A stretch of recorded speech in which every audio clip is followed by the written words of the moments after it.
오늘 본문 말씀은 어제에 이어서 요시야가 어떻게 그의 종교개혁의 하이라이트를 수행했는지, 즉 유월절을 다시 복원시킨 이야기를 말해주고 있습니다.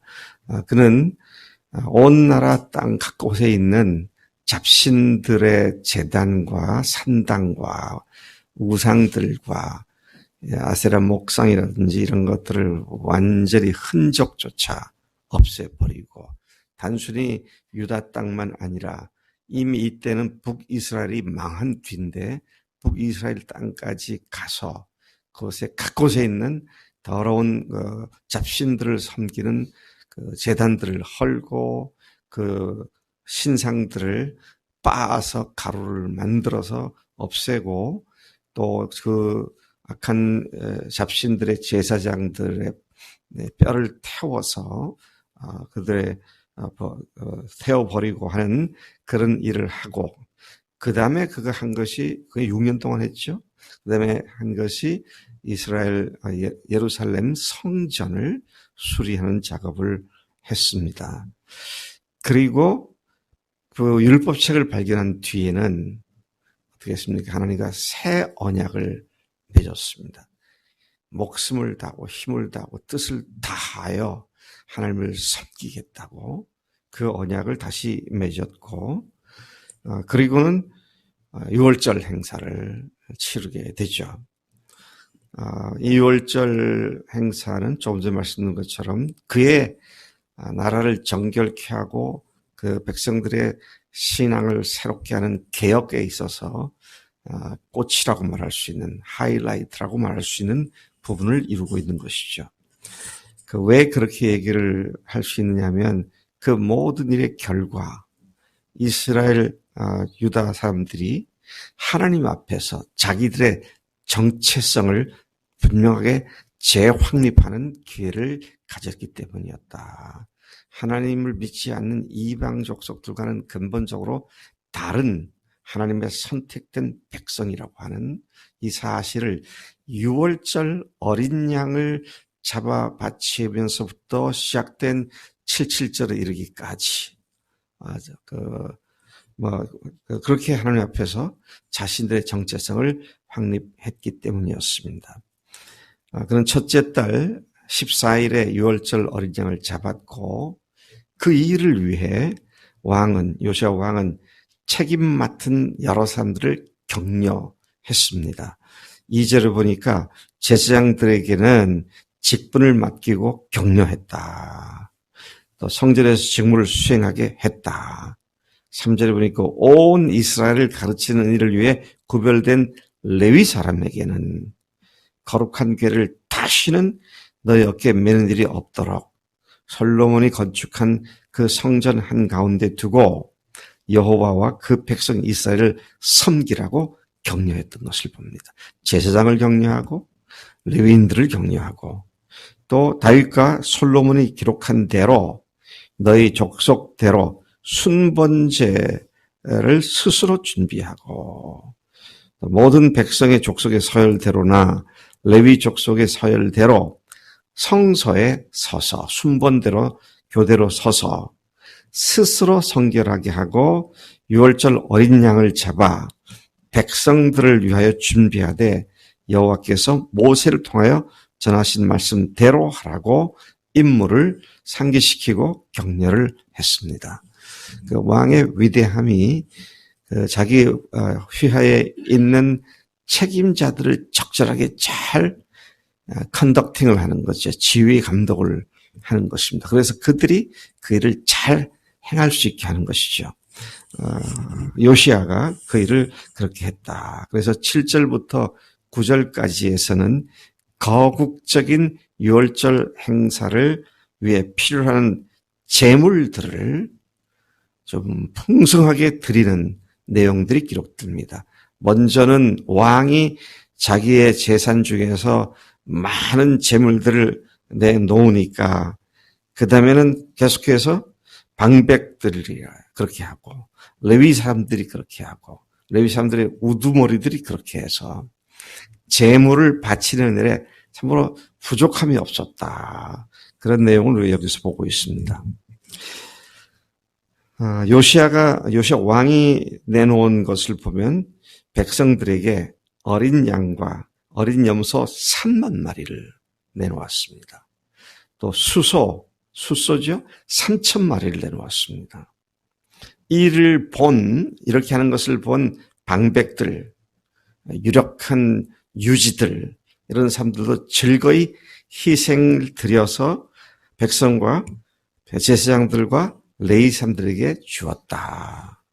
또 성전 관리 책임을 맡아 주장하는 헬기야와 스가랴와 여이엘 역시 제사장들에게 양 2,600마리와 수소 300마리를 주었고, 또 레위 사람 우두머리들도 수소 5,000마리와 수소 500마리를 죄송합니다.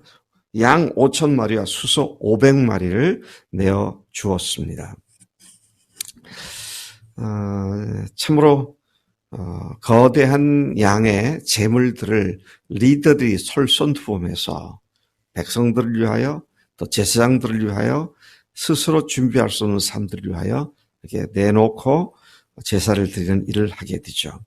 10절에서 15절에 보면 모든 준비가 되었을 때에 제사장들과 레위인들이 왕명에 따라서 각자의 위치에 섰습니다. 그리고 유월절 양을 잡고 제사장들은 피를 받아 뿌리고 레위 사람들은 잡은 짐승의 가죽을 벗기고 그 번제물과 소를 모든 백성에 나누어 여호와께 드리게 했습니다. 역시 유월절의 하이라이트는 유월절 어린 양을 잡는 것이죠. 어린 양을 잡고 그 외에 수많은 희생 제물들을 드리는 그런 모습을 보게 됩니다. 13절에 보니까 규례대로 유월절 양을 불에 굽고 그 나머지 성물은 솥과 가마와 냄비에 삶아 모든 백성에게 속히 분배했습니다. 그리고 난 뒤에 14절에 보면 자기와 제사장들을 위하여 준비했는데 이는 아론의 자손 제사장들이 번제와 기름을 저녁까지 드림으로 레위 사람들이 자기와 아론의 자손 제사장들을 위하여 준비했다. 그렇게 말합니다. 참 철저히 모든 사람을 빠짐없이 모든 사람을 위한 제물을 준비하고 제사한 제사장들, 레위인들을 보게 되는 것입니다.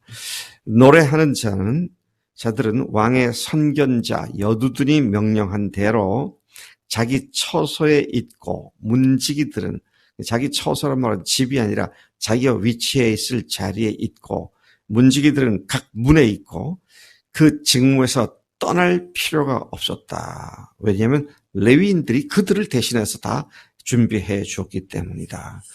참 레위인들이 철저하게 모든 백성들을 위한 준비를 했던 모습을 보게 됩니다. 근데 이 일이 당일에 이루어졌다. 하루 만에 이루어졌다.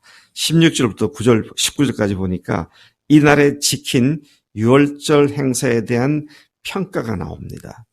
근데 그 평가 중에서 제일 먼저 얘기하는 것이 신속히 준비됐다. 당일에 여호와를 섬기는 일이 다 준비되어 참 열심을 다하여 하루에 그 모든 것을 다 준비했다. 그리고 왕명대로 유월절을 지키며 번제를 여호와의 제단에 드렸다. 또 17절에 보면 그때에 모인 이스라엘 자손이 유월절을 지키고 이어서 무교절을 7일 동안 지켰다. 제가 아까 말을 잘못 77절이 아니라 무교절을 7일 동안 지켰다. 77절은 오순절 때를 얘기하는 거고요. 지금 6월절 얘기를 하고 있으니까요. 또 18절에 보니까 선지자 사무엘 이후 6월절을 이같이 지키지 못했었다. 이같이 지킨 적이 없었다. 언제부터? 선지자 사무엘 이후부터. 아마 이것은 사무엘 당시에 솔로몬까지 이어지는 사무엘의 그 사역의 영향력으로 말미암아 솔로몬 때 거대한 유월절 행사를 했는데 그때로부터 이때까지 약 300여 년 동안 제대로 해본 적이 없었다. 특히 북이스라엘까지 모여가지고 예배한 적은 이때가 처음이었다. 이런 말씀을 하고 있는 것이죠. 북왕조 이스라엘 모든 왕들도 요시야처럼 제사장들과 레위 사람들과 모여놓은 유다와 이스라엘 무리와 예루살렘 주민과 함께 유월절을 지킨 적이 없었다. 이제 그렇게 말을 하고 있습니다. 유다 사람들이 요시야 왕의 지휘하에 그토록 성대하게 지킨 유월절의 핵심, 그 거대한 제물들도 바치고 그렇게 뭡니까? 초실절, 뭐지, 아니, 무교절을 7일 동안 지키고 이렇게 했는데 그 많은 제물들과 그 7일 동안의 무교절과 자, 이것들의 가장 핵심이 되는 그 6월절의 핵심이 뭡니까? 그 거창한 행사 중에 가장 핵심이 되는 게 뭐예요?